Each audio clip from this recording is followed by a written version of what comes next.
Surprise. Yep, we're going to talk about WrestleMania 30 or WrestleMania XXX, which may have given people the wrong idea. But yes, WrestleMania 30, the first big event on the WWE Network, or was that? Because I feel like it launched the day after Elimination Chamber, I think. Big event. Or was it the NXT one? I don't know. And I remember when all this was going on, my friend Eric, I've from before, he got the network and we started watching pay-per-views at his place. And this was big. I still remember certain moments. One certain moment. And, yeah. Also another moment later this year at SummerSlam where Brock Lesnar won the WWE Undisputed title, or whatever they're called, WWE World Heavyweight title, and Eric punched through the door, through his bathroom door. He made it didn't go all the way through, but he punched a hole in it. And then, of course, like Eric does, he started to act like Brock winning was the right thing to do because he likes the heels. You know, I've been thinking, bro, and you know what? That was the right decision. Your door says otherwise. Shut up. Anyway, that was SummerSlam 2014, which I have and we could talk about. But we're going to talk about WrestleMania 30 and specifically how it didn't go the way it was supposed to be at all. If you don't know, there's a bunch of variables that changed. They had one plan, had to shift. They had to pivot to another plan because of fan interference. So I'll talk about that when we get to the first match of the night. But we start off the night with our host, everyone's favorite guy, Hulk Hogan, comes out. He comes out, he starts to make a speech. He still thinks it's WrestleMania 3 because he's talking about how they're in the Silver Dome, brother. Everybody starts to boo or go, hey, oh. And he continues his speech. He once again brings up the Silver Dome. And no, this was not planned. Hogan is an old man. He was what? North of 50 here, right? I don't know. And he's like, oh, I'm at the Superdome. I'm thinking about body Simon Andre the Giant, brother. We had to make up for it. He goes on a little bit, and Stone Cold comes out. Stone Cold teases whipping his ass, but I don't know how well that would have. I don't know. But nothing happens. They talk for a little bit. Austin gives a rib about the Silver Dome. It's good to be back in the Silver Dome. Hogan. I do like Hogan does the lips thing. You don't know the lips. Because Eric brought this up to me. He's a Hogan fan. When Hogan tries to act tough, he does the lips. So Austin gets in, they do the stare. He says he came out to whip some ass, and they do the stare, and Hogan goes. It looks better with shades on, but it looks like. So doing it. And yeah. They talk a little bit. Then The Rock comes out, and yeah, this is surreal being now, 2025, and you're thinking The Rock should get booed out of this place, right? The final boss. But here he's just The Rock. Comes out in the tightest t-shirt I've ever seen on a man with muscles. I've had tight shirts on me because I'm a baby, but this, I'm like, Jesus Christ, I think it's about to snap off. And he's got muscles, and I'm fat. Yeah, but anyway, he comes out. He once again, he goes, it's good to be in the Superdome. Hogan goes, look, they're not going to let it go. And then they all do a little catchphrase. They all drink some beer, and we, after about 10 minutes of wasting time, we finally get to start to our first match. A monster. Yes, we have Daniel Bryan versus Triple H. And let me tell you something here. This all goes back to the Royal Rumble, but they make it go all the way back to SummerSlam like they had planned this, but they didn't. But they try to make it look like they did, and then the fans had nothing to do with it. This was the plan the whole time, but it wasn't. But they try to make it look like it was, but it wasn't. And they go back to SummerSlam of 2013. Daniel Bryan wins the WWE Championship from John Cena. But then Triple H turns on him, and Randy Orton cashes in. And then we do the horrible idea of combining the titles at TLC. And straight up, they would not have had this problem.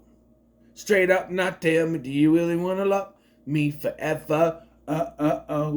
Anyway, straight up, if they had not unified the titles, they could have gotten out of this better. This WrestleMania has 2 title matches on it. A WrestleMania card with 2 championships. The tag team titles were defended on the pre-show, but nobody cares about the pre-show. Even WWE wouldn't care about the pre-show when they started doing their Survivor Series, where the matches were about SmackDown versus Raw. And SmackDown won their pre-show match. Raw won all the other ones, and then they said it was then they said that Raw, it was a shutout. And then, no, because SmackDown won a match on the pre-show. That doesn't count, apparently. I don't know, but it was a fatal 4-way match. The Usos, the Los Matadores, the Jack Swagger, and Cesaro, I think, even though Cesaro was on here later. And other team that I can't, or not the New Day, because they wanted to think of it. There was another team.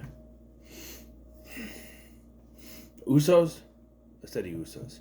I don't know. But, yeah, that was that. Yeah. So, Daniel Bryan gets screwed. He spends the rest of 2013 trying to get the title back, and they screw him back before this is the birth of the Authority. And, yeah, and then they just sort of leave him to the wayside. John Cena comes back, wins the world title from Alberto.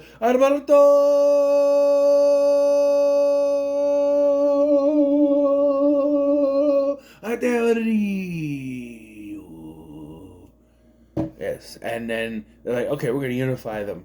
But they shouldn't have done that. You did the boy. No, they shouldn't have done that because they shot themselves in the foot with this. So then they started airing, early in 2014, airing vignettes for Batista's return at the Royal Rumble. And everybody in the world went, he's winning. He's winning. And they're going to do Batista versus Orton. And then they made... That was enough. Just to say he's coming back, put him in the Rumble. But then, like a week or two before the Rumble, I think it's a week before the Rumble, of the Rumble, whatever, they had Batista come out and pretty much confront Orton and confirm that, yep, that's the match we're getting at WrestleMania. They couldn't have made it any more obvious if Triple H... The only way they could have made it any more obvious if Triple H came out with, he's going to win and face Orton. It was so obvious. It was like a big blinking light of winner. Yeah, chicken dinner. So, yeah, we get the Royal Rumble. My pick of CM Punk is eliminated by Kane. Not even cleanly. Kane comes out, he wasn't even in the match, throws him out. CM Punk says, fuck this, and takes his ball and goes home. Rightfully so. Everybody, so he's a bitch for leaving, but I'm sorry. It makes sense. I thought this could be CM Punk's year. It makes sense, but no, they had been treating him like nothing at this whole time. No respect. If you're not going to give respect, he's not going to give it back. He'll leave. He's gone. So Batista comes out, and people are fine. He's doing his thing, and then we get to number 30. So Daniel Bryan was in this rivalry with the Wyatts for no reason, and he beat Bray Wyatt earlier on in the night, I believe. Rey Mysterio came out at number 30, and poor Rey Mysterio gets his ass booed out of the arena because people wanted Daniel Bryan. I remember watching that Royal Rumble and being like, why are they boo? What's wrong with Rey Mysterio? I don't know. And they start shooting Daniel Bryan. I'm like, Daniel, really? Daniel Bryan has been the furthest away from the title picture since like September. He's been with the Wyatts. Why would they? It just didn't make any sense to me. But then it was coming out. Oh, all this stuff. The fans wanted it, and so then they started to push for it. You know, at the time of unification, then people started cheering him. You know, but yeah. Batista wins and everybody boos the hell out of this decision. So it becomes an Occupy Raw situation. The Yes movement happens.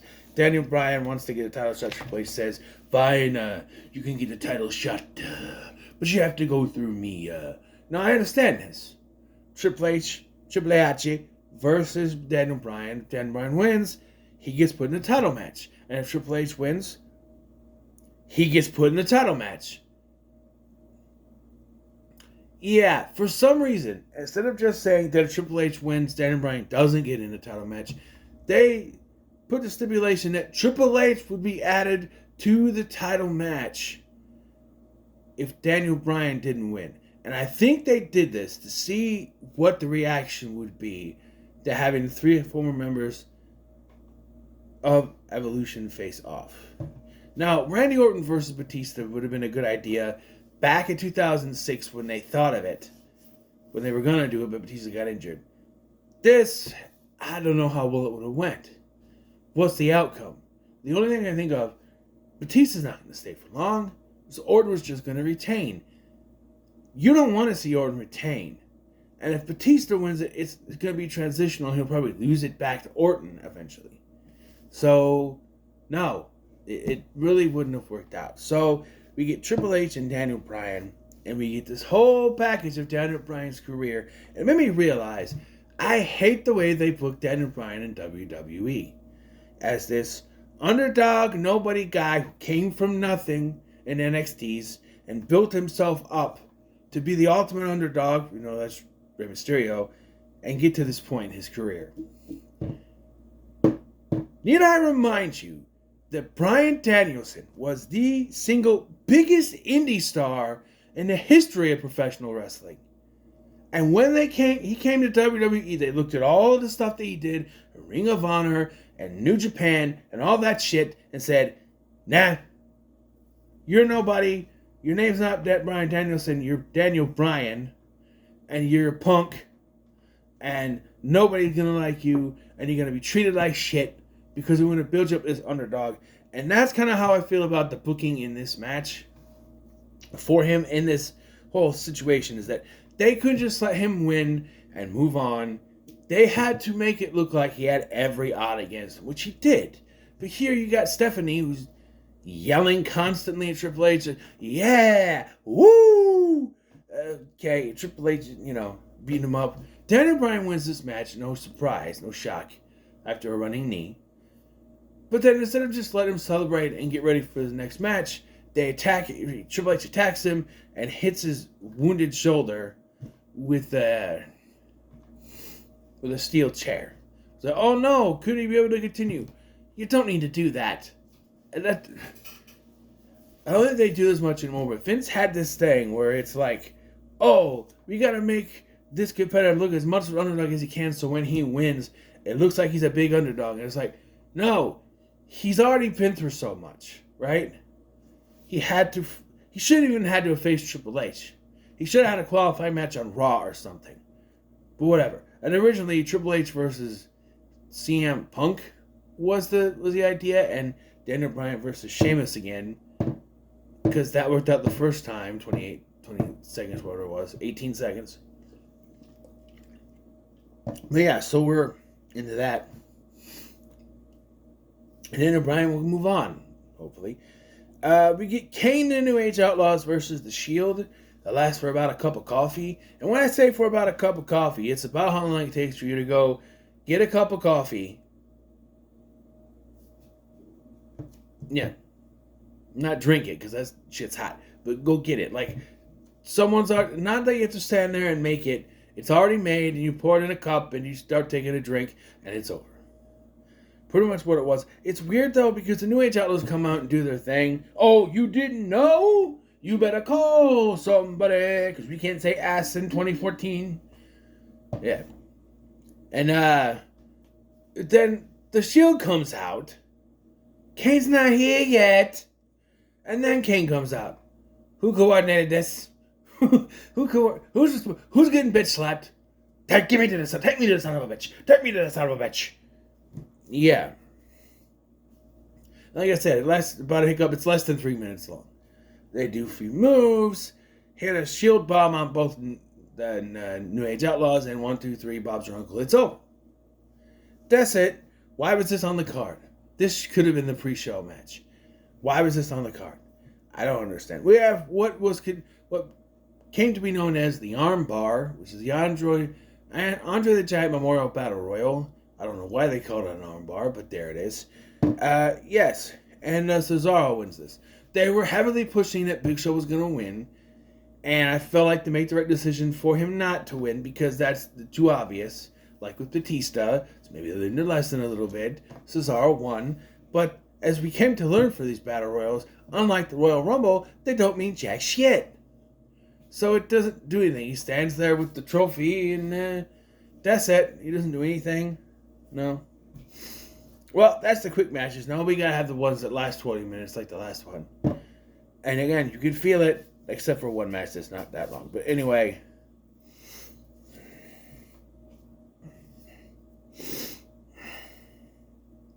Oh, there's I don't know when it takes place, so I'll just talk about it here. There is a little pre-taped segment where who is it? Is it Hacksaw Jim Duggan and someone else are playing with toys? Ricky Steamboat comes in, and then some guy comes in and takes the toys because Ted DiBiase has bought the toys, and then Farouk comes in and says, "Damn." That's about it. They're also in New Orleans. Did I mention that? Oh, at Triple H's entrance, by the way, because I'll probably get scolded. Scotty, you forgot to say. Okay, in Triple H's entrance, you could have a Sasha Banks, Charlito, and Alexa Bliss, or his concubines or whatever you call them. It's the people who held his shit. He was there. They were there before they were famous. And before Charlotte's 1,500 plastic surgeries on her face.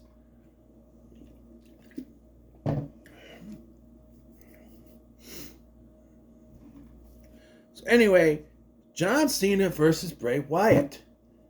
If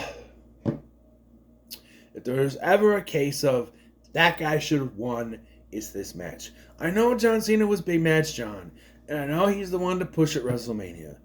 But fuck you. Bray Wyatt should have won this match. He needed a push. He just lost to Daniel Bryan, who's going to win the title later on, by the way.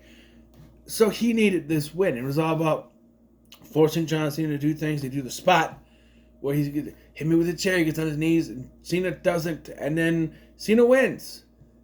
In my opinion, that should have caused... He says no, but then... like, there's a distraction of some sort. He hits him with the Sister Abigail, and boom. No. Cena still wins the match, and it's one of those times where it's like, you know who's going to win. You don't want them to win. You got to sit through this almost 20-minute match. The match is fine. It's John Cena and Bray Wyatt, two very gifted individuals, but Bray Wyatt should have won this match. It's the match that nobody thought would happen. The moment nobody thought would happen. It's Undertaker versus Brock Lesnar with the streak on the line. That's right. Undertaker 21-0 after beating CM Punk at the last one is putting it on the line against Brock Lesnar tonight in this match. And right away, Undertaker gets a concussion. Yeah, but then they still think it's a good idea for Lesnar to do some suplexes, Suplex City on him. Yeah, and you could tell there's something wrong. They're just trying to go through the motions with this match. And I also got to point out, this goes almost 20 minutes as well. For a Brock Lesnar match, there's usually move. Suplex City, Suplex City, Suplex City. F5, move, reverse. Other guy does moves. F5, that kind of thing. This goes a long time. For The Undertaker, who hasn't been in shape since 2007. And Brock Lesnar, who is way over shape. Yeah. But it all leads to one of the big moments. And I noticed something with this that makes it even more of a moment. Brock Lesnar hits the F5. The ref counts to 3. Paul Heyman starts to freak out. No announcement has been made. No music is playing. Paul Heyman's going, "Oh my God! You did it! You did it! You did it!" Ross going, and you see that black guy with the shirt. He's going. But also in the crowd is Brock Lesnar guy and green shirt guy, who's everywhere. They're there, and they're like, and we were watching this, the Erics, and it happened, and I was like, no, that wasn't 3. That wasn't, because Michael Cole says, and the streak is over. And we're like, no, that wasn't, because we're like, they're not playing music. They're not playing music. Something happened. That's because there was only 3 people who knew what was going to happen. Undertaker, Brock Lesnar, and Vince McMahon. They told nobody else. I'm assuming the referee will just go with the flow of a pinfall. They wanted a genuine response. I'm assuming Paul Heyman's response was genuine, because I know he gives pretty good responses to stuff, but this had to be, oh my God! Just how he does that. Yeah. And yet you have to have a moment. You have to have a moment afterwards. I mean, we did not sit down. We stood up when that happened, and the 3 or 4 of us that were there, we just kind of stood there. We're like, what? And it's like, bro. I'm like, dude.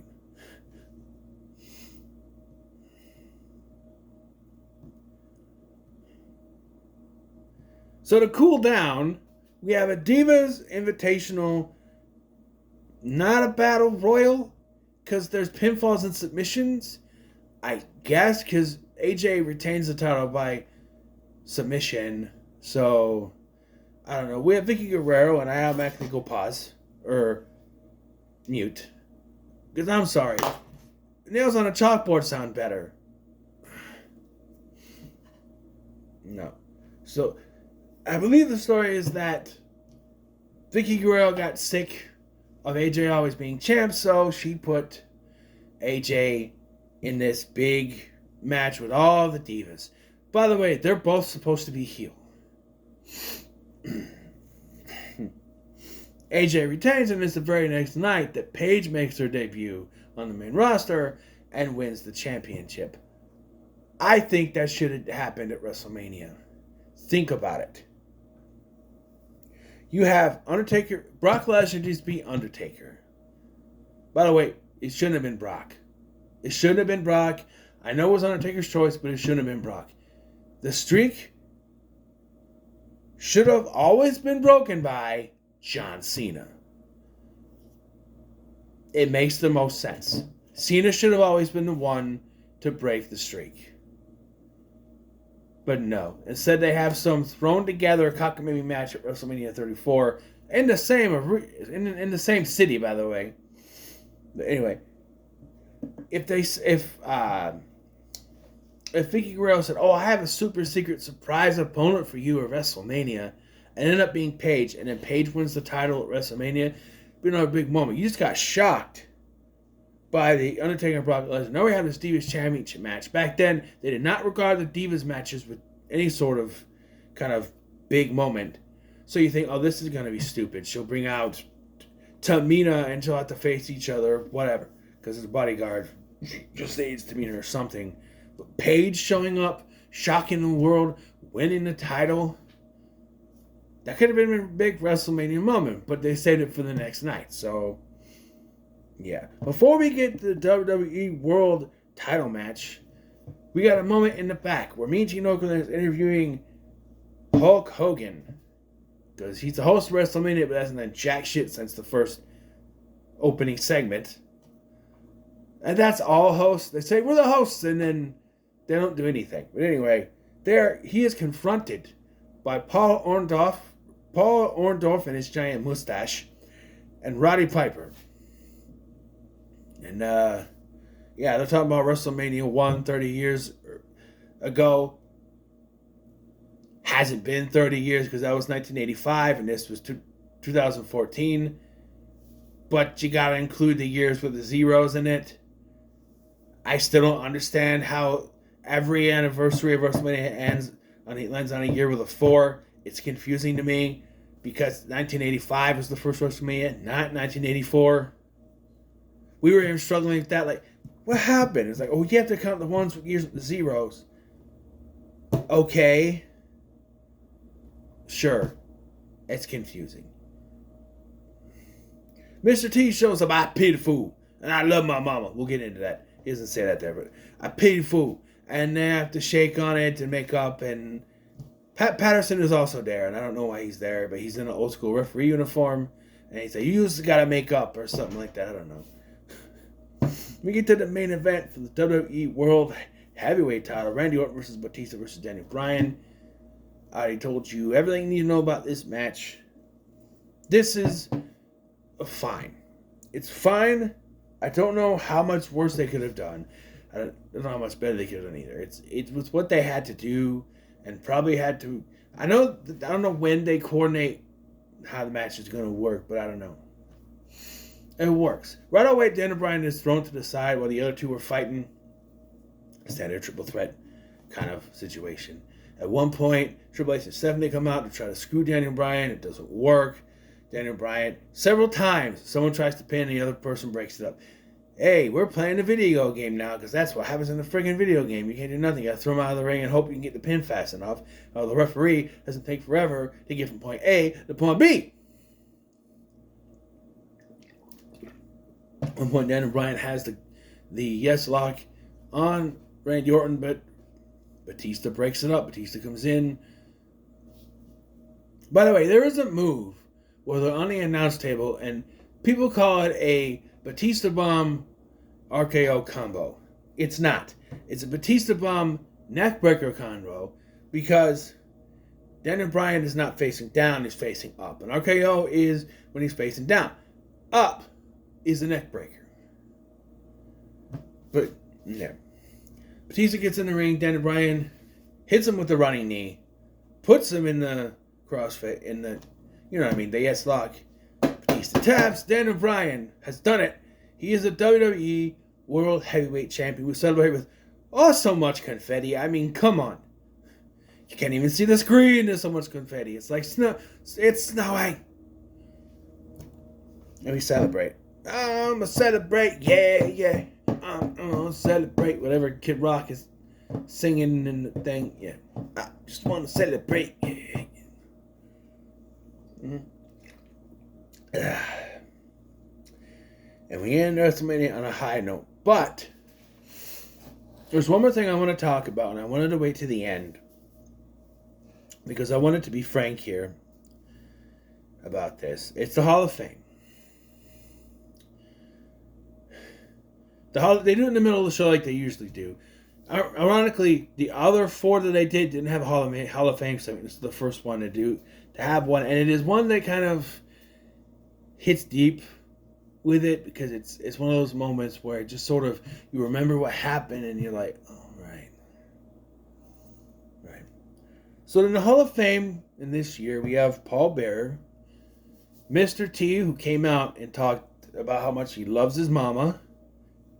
No, I'm serious. Lita, Jake the Snake Roberts, who was inducted by DDP. Razor Ramon, inducted by Kevin Nash, and the whole clique was there.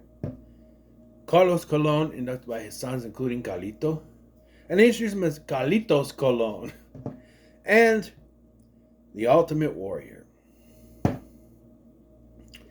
And that's what I want to talk about, because the Ultimate Warrior is inducted. He built the bridges back up. He was the pre-order in WWE 2K20 or 2K14.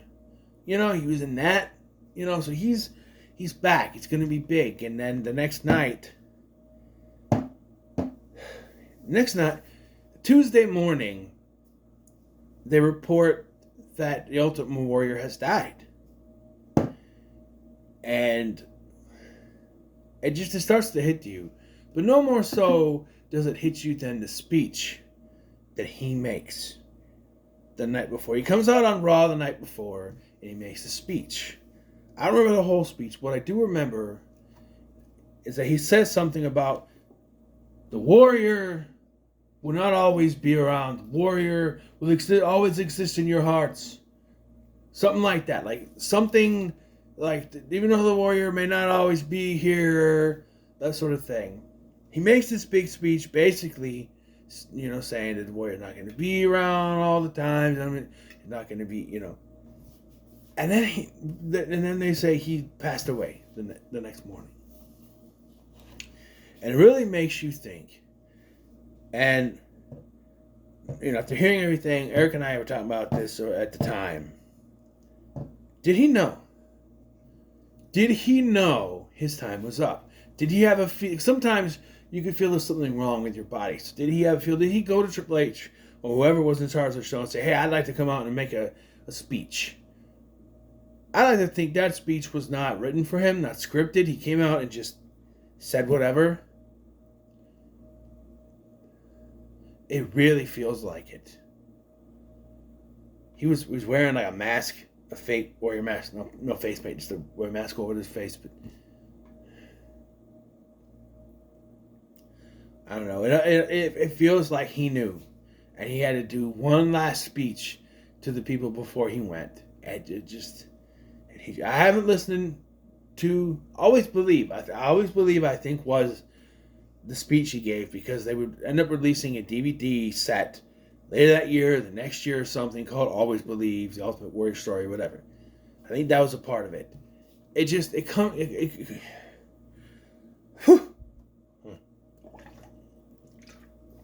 came across as something kind of cryptic. He had that speech, and then he passes away the next morning, and you're sitting there going, huh. It all went by so fast, you didn't even have time to really breathe it in,